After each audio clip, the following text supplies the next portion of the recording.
มาสบายดีท่านผู้ชมวันนี้เราไปซอกนอเนาะอยู่นครหลวงจันทร์มีบนซอกนอประมาณ4 5 6 7 8 9 10สุ่ม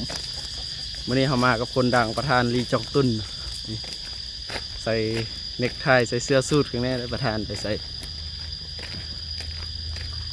บุกไก่เนาะกลางตัวเมืองนั่นแหละหานอกอะไรนอกกับบุแมนของเราหาลักเอาใส่เสื้อสีส้มเนาะใส่ในเนาะเป็นเสื้อโปโลย่างดี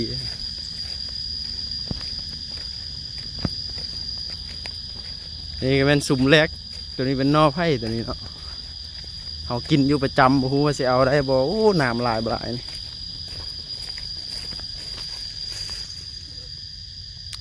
โอ้เป็นบุมีซั่นบ่เขาบ่ได้เอาเสียมมาขุดเบิ่งเนาะโอ้เห็นปลายอยู่น้อยนึงเนาะแต่ว่าโอ้ยันเอาบ่ได้น้ำลายพี่ลึกยอมแล้วเนาะตัวนี้มันน้ำลายพี่ลึกบ่เอาละไปเอานอไม้เอาไปโตนอบุงก่อนเอาทุกคนมาฮอดป่าไม่บุงเนาะนอไม่บุงเป็นนอนึงที่ว่าแซ่บเนาะแต่ว่าเขามาตอนนี้เขาเห็นอยู่นอเนาะแต่ว่านอน้อยเนาะกำลังขึ้นอีกอันนี้ประมาณอีก2-3 มื้อนี่พอดีเอาคักเลยอันนี้เนาะประมาณอีก2-3 มื้อประธานเขากะฮะเห็นวะเงาวะเอาเงาหน่อยนึงเด้จังเอาเลยโอ้นี่งามเลยเนาะนอบงเนาะแกงนี่โอ้หวานจ้อยเลยเราประธานเพิ่นเริ่มตาดีขึ้นมาแล้วเนาะนี่เนาะเอาประมาณนี้เลยสำนี้เขาเอาไปแกงได้แล้วเนาะเอาหลายๆเนาะอันนี้เอาเงาเราน่าจะเอาเลยเนาะคันเฮาบ่เอานี่ผู้อื่นเอาเด้อเนาะอ่อนๆคันเฮาบ่เอานี่ผู้อื่นมาเอาเนาะเพราะว่าอยู่นี่คนมันหาหลายอันนี้เฮาประมาณ2-3 มื้อนี่มาคันเฮาบ่มานี่มีคนมาเอาก่อนโอ้ได้นอเงาได้นอนึงเนาะนอเงาเฮาจะหักเอาเลยอยู่ตามซุ้มเนี่ยอยู่ทางในก็มีอยู่เนาะแต่ว่ามันเอายากเขาก็สิบ่เอาเขาจะเอาแต่เข็ดนอก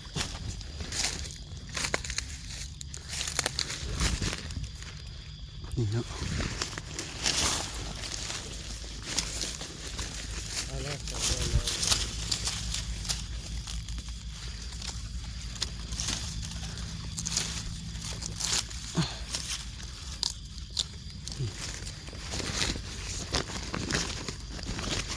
เขาจะได้เคี่ยเบิ่งดีๆเนาะเพราะว่ามันจะอยู่ในนี้เนาะเขาจะบ่เห็นเนาะเขาบ่เบิ่งดีๆ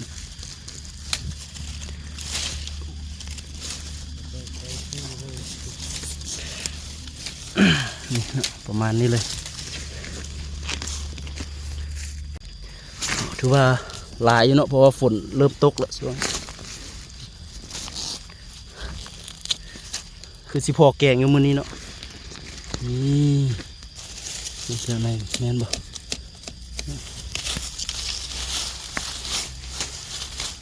มแอมเข้มนอกนี่เนาะได้เกี่ยเบิ่งดีๆเพราะว่าบางทีนี่โอ้เจอนออยู่เลิกนอขาวนออ่อนคักเลยเนาะไปซุบไม้เนาะ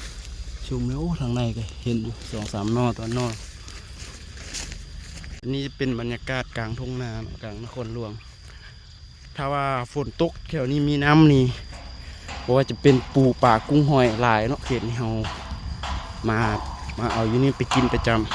ำบรรยากาศนี่เลยครับส่วนหลายบ่อนใดยากบ่อนใดอันนี้มันจะออกหลายบ่อนมันซุ่มบ่อนใดแห้งบ่ค่อยมีอันนี้กำลังเริ่มออกเนาะอันนี้มันจะบ่ใหญ่ปานใดเนาะมันจะน้อยเนาะ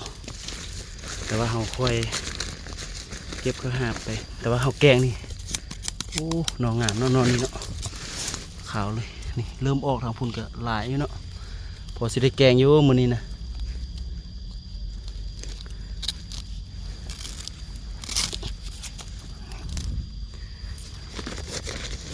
พอได้แกงอยู่ดอกนี่ปลายหาก็เริ่มออก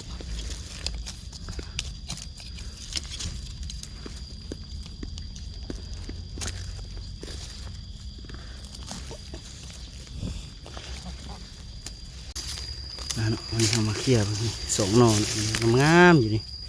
สองหนอโอ้หนอใหญ่หนอขาวๆแบบนี้เนาะเอาไปแกงโอ้สุดยอดเลยไปแกงนะนี่อ่อนๆนะโอ้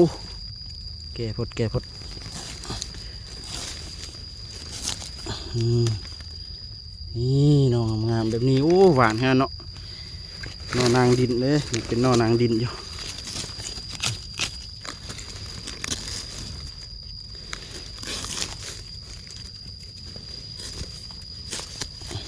เนาะงามเลยเนาะยังเป็นหนอนางดินอยู่สุดยอดแล้วเบิ่งประธานเขายุงกัดเนาะสมน้ำหน้าได้เป็นประธานดีบ่ดีมันสักเนาะ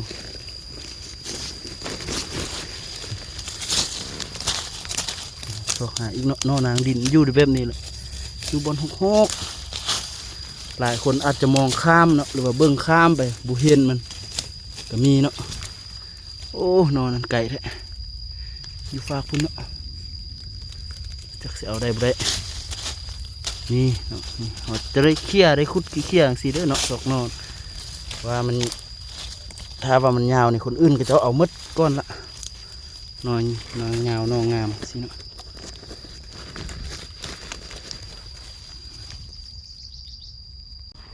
อันนี้ก็เป็นผลงานเขาได้เนาะถือว่าได้นองามนอนั้นได้หลายอยู่พอกินอยู่ทานยุงกัดสมน้ำหน้าเลย